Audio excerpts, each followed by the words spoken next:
16 सोमवार व्रत कथा। भगवान शिव अपनी पत्नी पार्वती के साथ एक बार घूमते हुए धरती के अमरावती शहर पहुँचे। वहाँ शिव जी का एक बड़ा सा मंदिर राजा ने बनवाया था। शिव पार्वती दोनों को वो मंदिर पसंद आया, इसलिए दोनों वहीं रहने लगे।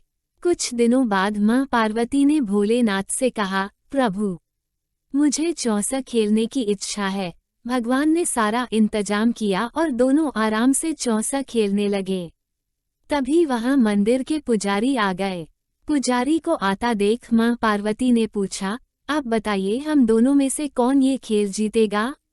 जवाब में उन्होंने कहा, महादेव ही जीतेंगे। जैसे ही चौसा का खेल खत्म होने लगा तो पार्वती मां जीत गईं। माता पार्वती ने पुजारी की बात गलत साबित होने पर उन्हें झूठ बोलने की सजा के रूप में श्राप देकर कोढ़ी बना दिया।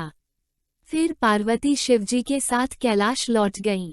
अब लोग उस कोढ़ी पुजारी से दूर भागने लगे। राजा ने भी उसे मंदिर के कार्य से मुक्त करके किसी दूसरे ब्राह्मण को मंदिर का पुजारी नियुक्त कर दिया। कोढ़ी पुजारी भी उसी मंदिर के बाहर बैठकर अपने लिए भिक्षा मांगने लगा। कुछ दिनों बाद उस मंदिर में स्वर्ग से अप्सराएं आईं। पुजारी को देखकर उन्होंने उसकी हालत का कारण पूछा। उसने मां पार्वती द्वारा मिले श्राप के बारे में उन्हें बता दिया। सारी बातें जानने के बाद अप्सराओं ने पुजारी को पूरे 16 सोमवार तक विधिवत व्रत रखने के लिए कहा। पुजारी को इस पूजा की विधि नहीं पता थी, तो उसने अप्सराओं से इसके बारे में पूछा। उन्होंने बताया कि हर सोमवार को सूर्योदय से पहले उठना होगा, फिर नहाकर साफ कपड़े पहनने के बाद गेहूं के आटे से 3 अंग बनाना। उसके बाद घी से दीप जलाते हुए गुड़, बेलपत्र, अक्षत, नैवेद्य, फूल, चंदन, जनेऊ लेकर संध्या के समय सूर्यास्त से पहले प्रदोष काल में भोले बाबा की पूजा करना। पूजा करने के बाद एक अंग शिव शंभू को अर्पण करना और एक खुद ग्रहण करना। उसके बाद बचे हुए अन्न को आसपास के लोगों में प्रसाद के रूप से बांट देना। इस तरह पूरे 16 सोमवार करने के बाद 17वें सोमवार को आटा लेकर उसकी बाटी बनाना। फिर उसमें घी के साथ गुड़ डालकर चूरमा तैयार करना। इसका शिव जी को भोग लगाकर इसे आसपास मौजूद सभी लोगों को प्रसाद के रूप में बांट देना। इस तरह से व्रत करने से भगवान शिव तुम पर प्रसन्न होकर कोढ़ की समस्या दूर कर देंगे। ये सारी बातें बताकर सभी अप्सराएं स्वर्ग लौट गईं। उनके लौटने के बाद पुजारी ने हर सोमवार को विधिवत व्रत और पूजन किया।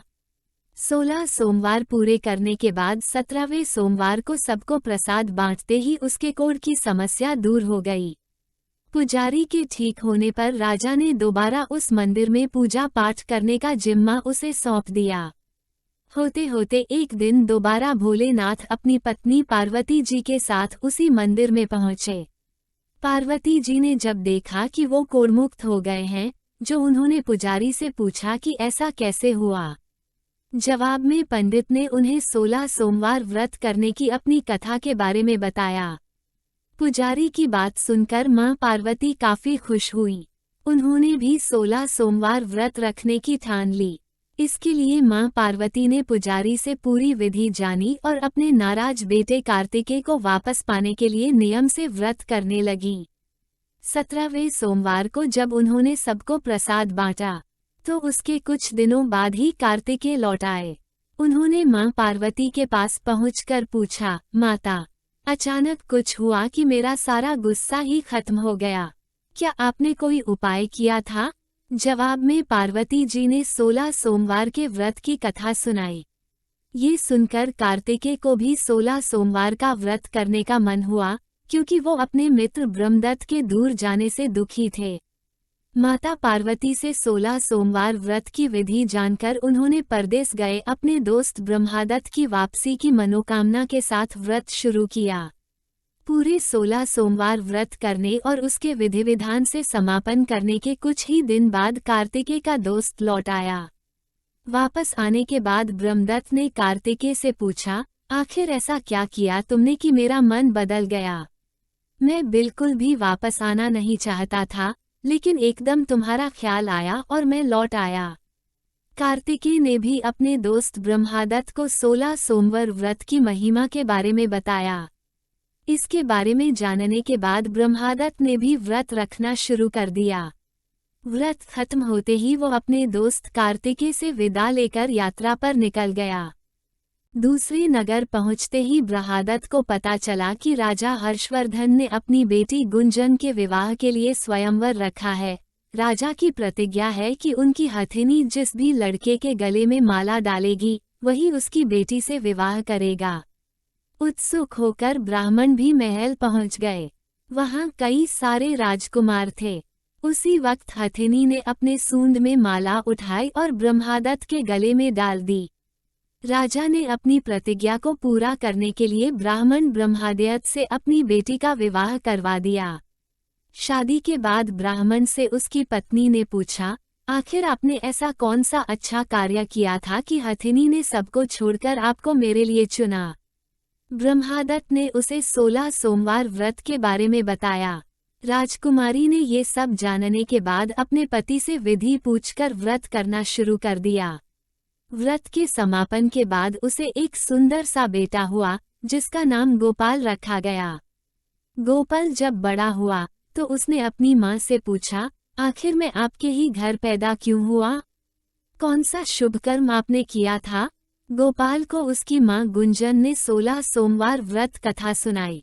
गोपाल ने भी शिव भगवान की महिमा जानने के बाद बड़े से राज्य को पाने की चाह में 16 सोमवार व्रत रखना शुरू कर दिया। व्रत पूरा होते ही एक दिन पास के ही राजा को गोपाल पसंद आ गया। उन्होंने अपनी बेटी मंगला से उसकी शादी करवा दी। कुछ ही दिनों बाद उस राजा का देहांत हो गया। अब गोपाल ही पूरा राज्य संभालने लगा।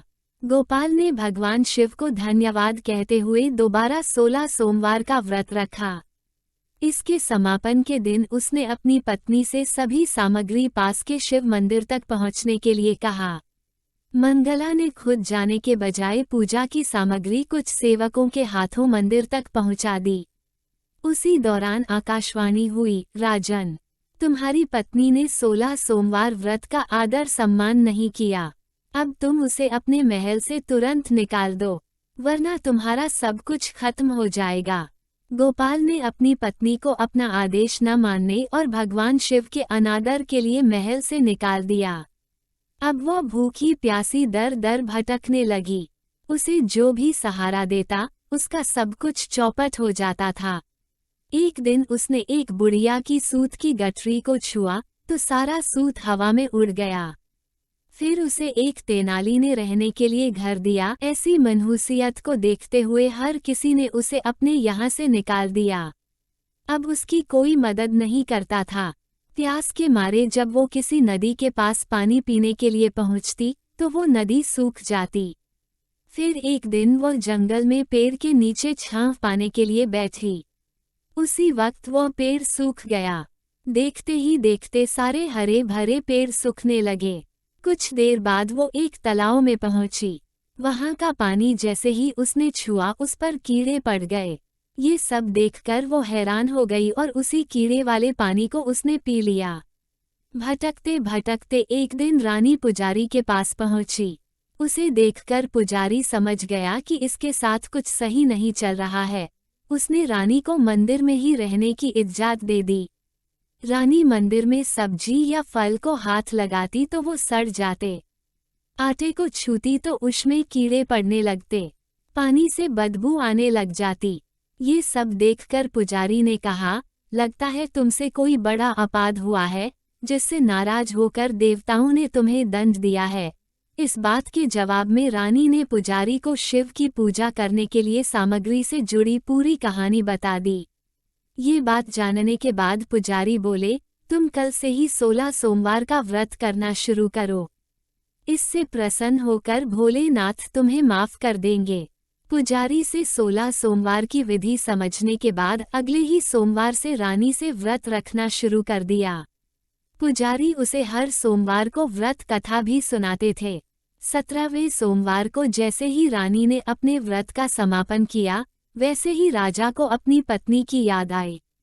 उन्होंने अपने सैनिकों को उसकी खोज में भेजा और घर वापस लाने का आदेश दिया। सैनिकों को जब पता चला कि वो मंदिर में रह रही हैं, तो उन्होंने रानी को अपने साथ चलने की प्रार्थना की।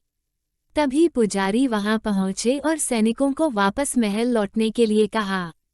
राजा को जब पता चला कि उसकी पत्नी मंदिर में है, तो वो उसे लेने के लिए वहां पहुंचे।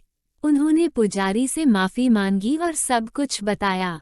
पुजारी ने भी कहा कि ये सब भोले का प्रकोप था, आप अपनी पत्नी को ले जाइए।